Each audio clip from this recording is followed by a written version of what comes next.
Back to the kitchen where you belong. Wash the dishes. Clean the trash. The sneer slices through the gala as laughter ripples around the room. She is not staff. She is not a servant.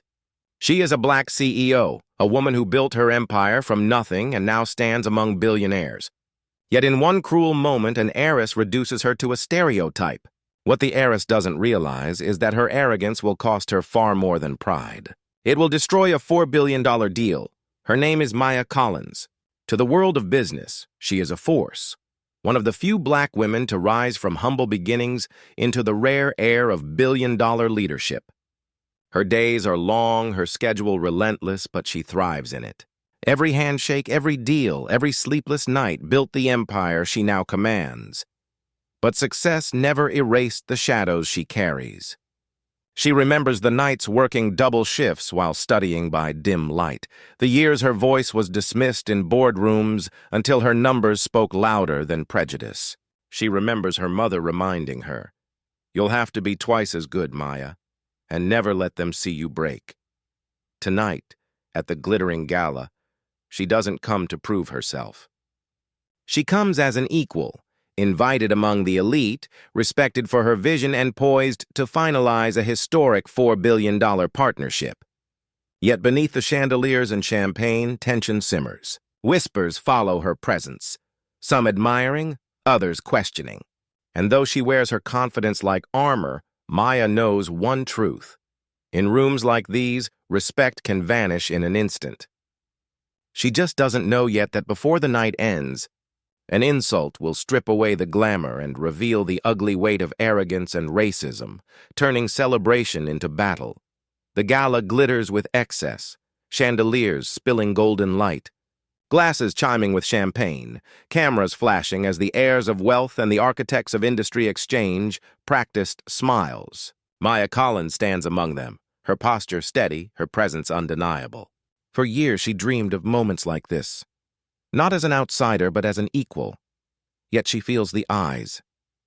Some linger too long, some glance away too quickly. A handful greet her with warmth, but others, those born into power, watch with the quiet disbelief that someone like her belongs in their circle. Maya knows this look. She's seen it in boardrooms, at negotiations, in the subtle pauses before her name is introduced. The look that says, "Prove it," still, she moves through the room with grace. Every step a reminder that she has nothing left to prove. The $4 billion partnership she's here to secure will not only elevate her company, it will solidify her legacy. Then the heiress arrives. Draped in silk, dripping in diamonds, carrying the entitlement of someone who never fought for a single dollar in her life. She notices Maya. A smirk plays at her lips.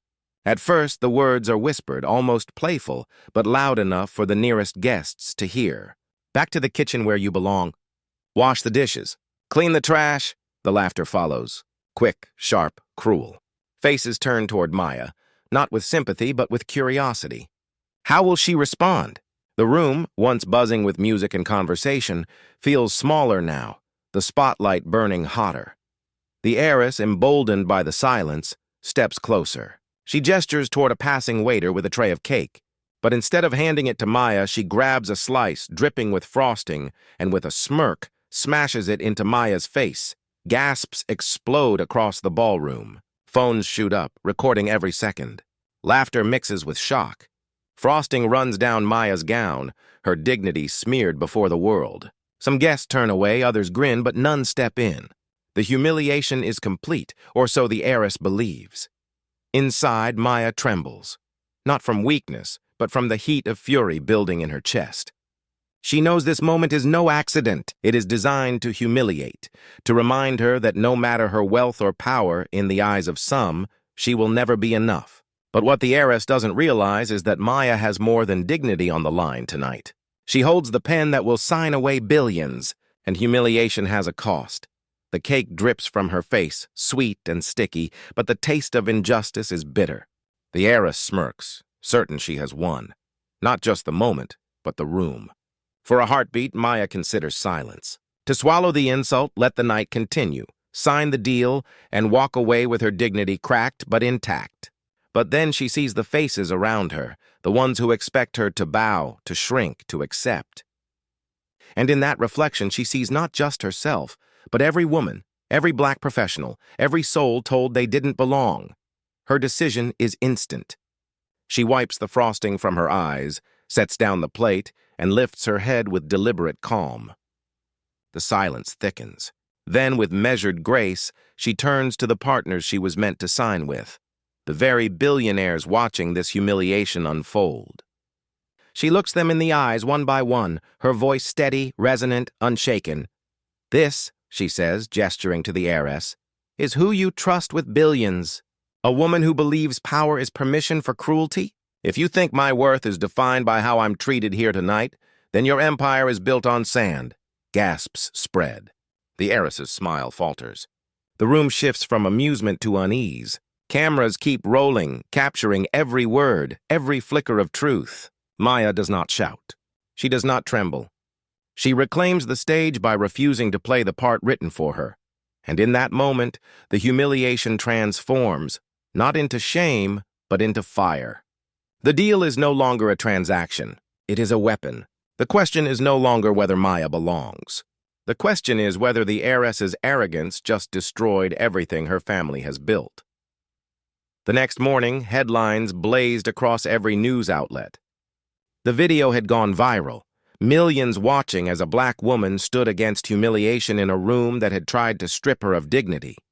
The heiress's words echoed on screens around the world, exposing not only her arrogance, but the poisonous entitlement that too often hides behind wealth and privilege. Maya didn't need to slam doors or raise her voice. Her silence, her refusal to break, became the loudest statement of all.